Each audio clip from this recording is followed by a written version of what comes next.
This video was brought to you by the TLDR store. Pick up our brand new pin badges, including China, as well as old classics for 10% off using the code at the end of this video.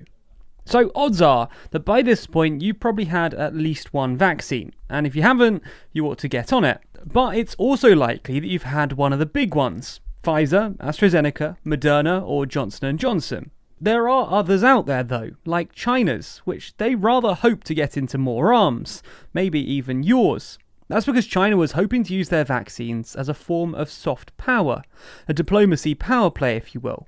But in this video, we're going to unpack how this hasn't worked as they'd hoped.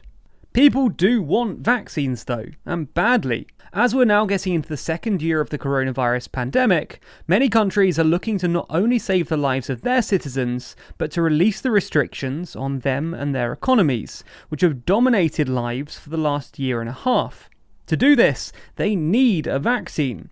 Whereas a year ago, this would have been nigh on impossible, there are now a few different options, with varying availability.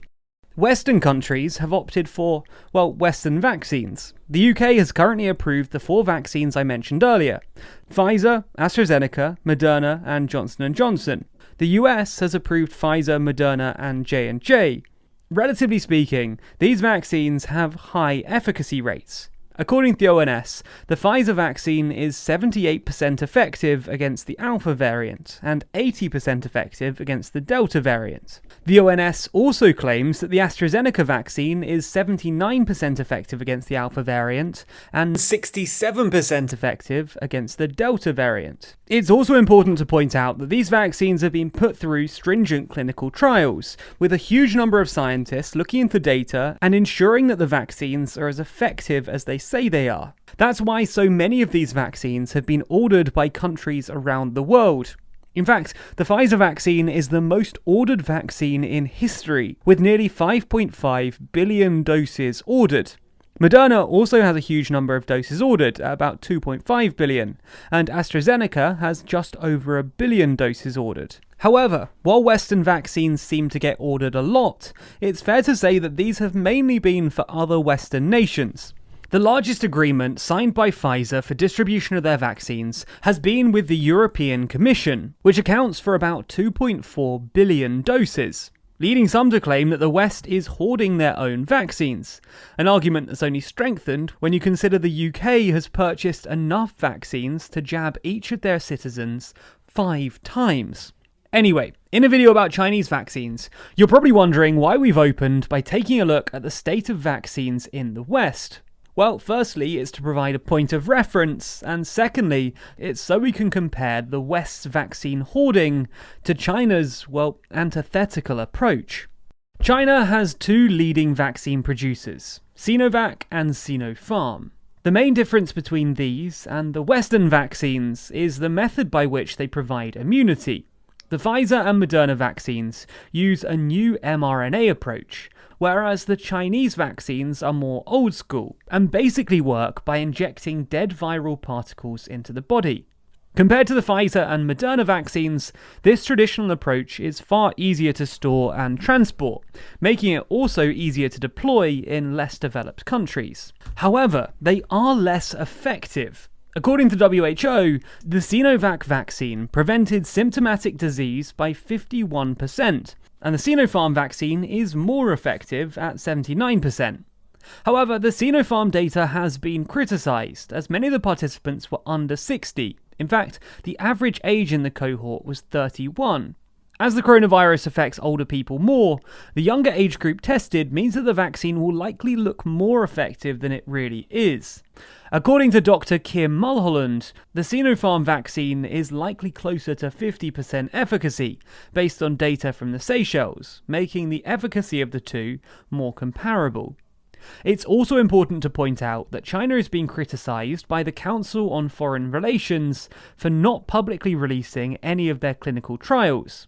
The point we're trying to make here is that while the Chinese vaccines are easier to deploy in lesser developed countries, they also have lower efficacy rates. But while it might not be as good in efficacy terms as prominent Western vaccines, it's important to look at China's international goals with their vaccine.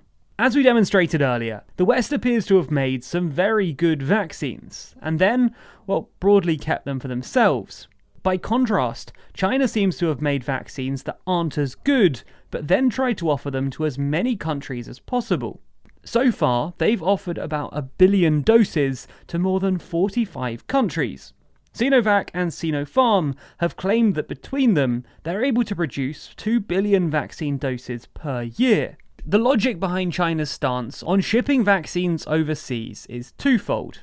Firstly, they likely want to make themselves look more favourable in history, from being the country that covered up the virus originally to the country that provided vaccines and literally saved the world.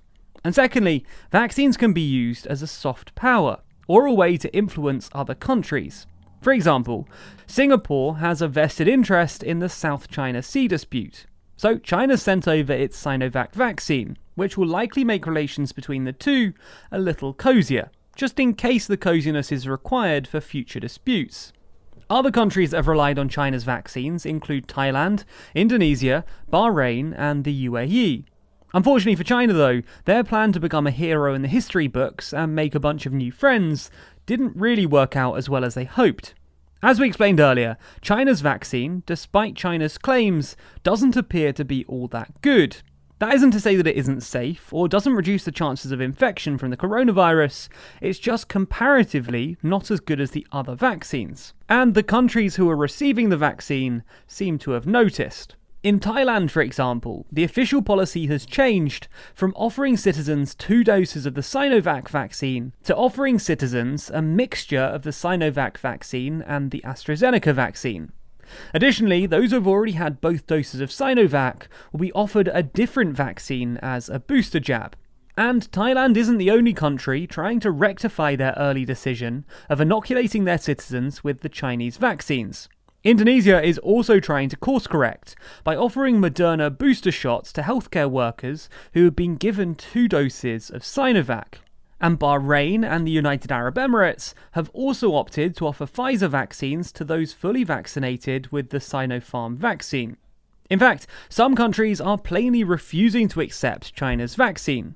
For example, Costa Rica simply refused the Sinovac vaccine, as the WHO claims the efficacy is only 50.7%, below the 60% that's legally required for a vaccine to be approved. Additionally, Costa Rica's vaccine official claimed that another factor behind the rejection was China's lack of transparency. Clearly then, China's diplomatic ambitions with their exported vaccines seem not to have really gone to plan anywhere. Some countries are of course still using it, and others are simply topping it up with higher efficacy vaccines. However, this certainly weakens both their ability to rebrand themselves as the provider of vaccines and aid them in future diplomatic disputes. This has only been made worse by the fact that countries like Costa Rica are straight up refusing to accept their vaccines. Anyway, what do you think? Has China been successful with their vaccine? Is accepting a weaker Chinese vaccine better than nothing? Let us know your thoughts in the comments below. Like I said at the start of the video, we've just added a new Chinese pin badge to our Countries with Shoes collection. This is our latest high-quality enamel pin badge, and it joins the roster of over 50 countries, including the UK, US, EU, Germany, France, Australia, Japan.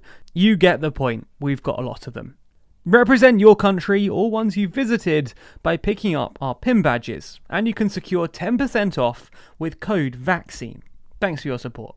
Also, be sure to subscribe to the channel and hit the bell icon to be notified every time we release a new video. Special thanks to our Patreon backers who make videos like this one possible. And if you want to see your name at the end of videos, then you too can back us on Patreon. The link to that is in the description.